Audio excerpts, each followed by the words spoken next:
It's Sunday, October 3rd, 2021. This is all about your Benjamins and your weekly mixtape and weekend review video. Hope you're having a great week, and let's get to the headlines that may or may not be impacting your financial plan and portfolio. And you can see there's a number of articles, but really nothing major. I felt like last week was pretty full. A lot of events to cover. This week's a little bit more quiet. So let's just dive in. We did talk about last week the potential shutdown of the government because of debt ceiling. President Biden signed a bill that extends us out to being funded through December 3rd. So we get a little bit more time for Congress to navigate some of the bills they're working on, get these things figured out. But chances are come December 2nd, we're going to be talking about this still, and there'll be a last minute decision that's made, hopefully at that time. Would hate to see the government and hundreds of thousands of people being sent home right before the holiday season. So a little bit of time, crisis diverted for now, but can just kick down the road, and we'll see how that impacts things in a couple months. But the good news is we can take that off the table as far as things that may or may not upset the market in the short term. Next up, we have a few articles about consumers, or a couple of articles about consumers. We see that the consumer was ramping up their spending in August. So last month, well, 2 months ago now, we saw consumers spending more money, which is a positive thing. We want to see consumers out in the market buying things, not the stock market, but just the markets out there at the stores. And that just shows that there's confidence there. We're at a point where, on average, across the board, now this is not the case for everybody, but savings levels are at all-time highs coming out of COVID. Whether it be the stimulus checks that came out, people not going on trips and spending as much, being a little bit more conservative and holding on to cash in case they might need it if something happens to employment. A number of reasons that could have led to higher levels of savings, but we're starting to see that savings level grow a little slower and people going out and spending. Not a bad thing. Putting the financial advisor hat on, would love to see people going out and having experiences, buying things they might need to do, fix the house up a little bit, but also not going too crazy and spending too much of the money. We don't want to see that high level of savings dwindle down to nothing and being consumed all the way there. So consumption by the consumer is up, is a good thing for the economy. Wages are still continuing to tick up. We'll have to see if wages rise as fast as the cost of living. We've got that inflation that we're waiting to see. Is it transitory? Meaning, is it going to come back down over time? So the Fed talks about transitory inflation quite a bit, and basically their belief is that right now there's supply chain issues, whether it is shortage of chips that we see on cars or appliances, or there's a backlog of ships waiting out in the Pacific Ocean to get into the ports to deliver materials. There's a bottleneck in the supply chain, which means there's less supply, and with demand and rising demand, Econ 101 says if supply is down and demand is up, prices are going to rise. So the belief is that when these things clear up, the bottleneck goes away, price will come back down, and we'll get to a new equilibrium as far as supply and demand and price. So we'll see. I'm optimistic. I hope that's the case. I think some things will come back down. I think some things will just stay up where they are, which is just normal, and hopefully wages continue to go up with that. Consumer sentiment. How's the consumer feeling? Well, in August we saw they were spending more. Hopefully that means that if they're spending more, they feel better about their personal situation. And the article references an interesting term. It was depressed optimism. So the number continues to improve, but it's not quite where it was pre-COVID. But the reason I think that I find that term interesting is that optimism's still growing. It's not below. It's not a pessimistic number, but it's not really growing real fast, and it's not getting not making a lot of headway towards that number we had pre-COVID. So I think we're around 80. Pre-COVID was like 101. So it's a pretty good margin. So it's not a negative sentiment, but it's also positive, not growing real fast. So it's kind of a depressed optimism.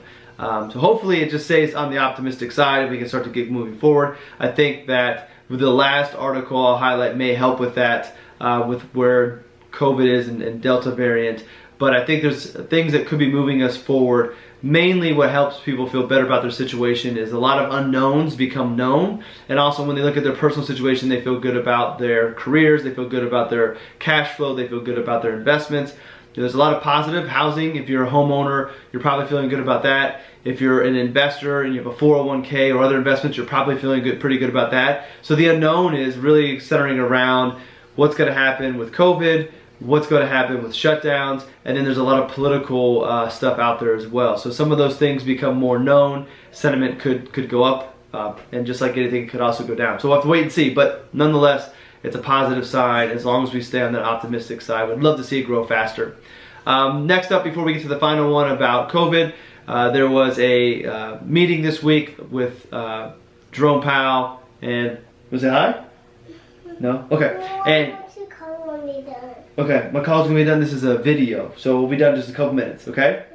You can see I've been working home more. He thinks everything is a call. So back to the second to last article, there was conversation this week about Jerome Powell being reinstated, keeping a second term or extending his term as Fed chair. And Elizabeth Warren, the senator, came out and said that she would not support him and that she called him a dangerous man based off of what he did coming out of COVID.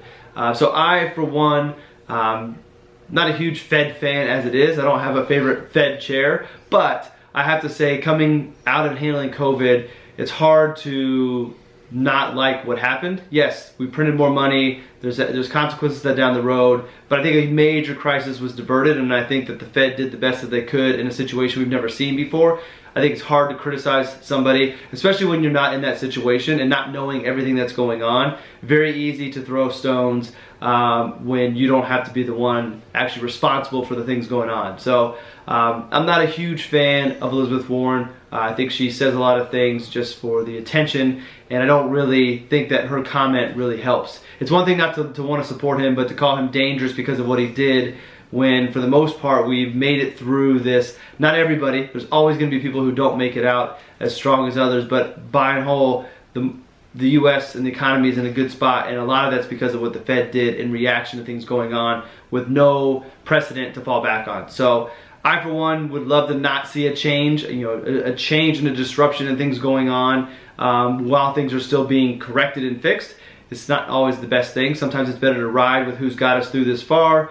We get all the way on the other side of this, and then maybe it's time for somebody new to come in. I will say one thing that I thought was admirable about Powell. He was appointed by Barack Obama. He made it through the Trump administration, and there's a lot of pressure on him from the Trump administration, and he stayed the course. He kept the Fed independent of what the White House wanted at the time, and took a lot of criticism from the president while he was there navigating things. The Fed is meant to be an independent body from the presidential and from the White House. So I think he did a good job doing that, and I appreciate that, at least from checks and balances situation. So anyways, we know we don't get too political on here. I did do a little rant on Elizabeth Warren, but just sometimes there's people that rub you the wrong way. So hopefully they don't hold that against me. Final one.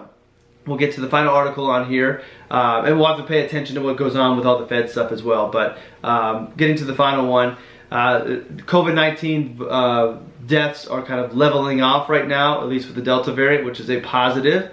Hopefully, the vaccinations and things are going on, the natural healing that happens, and herd immunity, and all the things that could play into this.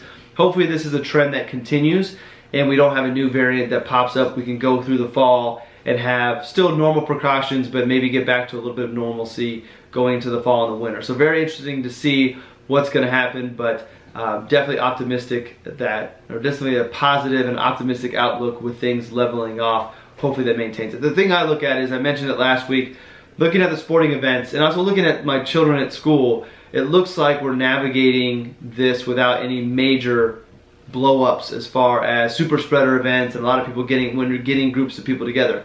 High school sports are happening, kids are in school, you're seeing major events happening. We're watching Premier League this morning, there's a Premier League game going on, and it looks like we're able to have these events with some proper precautions and not seeing super spreader events, which I think, as not having a background in medicine, I think is a positive thing. So hopefully this trend continues and we continue to move forward closer to normalcy. And maybe a little bit of a new normal. Maybe we're flying with masks on and things of that sort. But if that's the worst that comes out of this, I think that's not necessarily a horrible thing. Meaning a short flight with a mask on, I could do if I absolutely had to. So anyways, enough of that. All right, that's it for this week's mixtape. Hope you all enjoyed. Like, share, all of those things you're supposed to do. Feedback is always welcome. Things you'd like to see, things you would not like to see, drop them in the comments, shoot me an email, whatever it may be. But with that, I'll let you get to your day. Have a great week, and we'll see you in the next episode.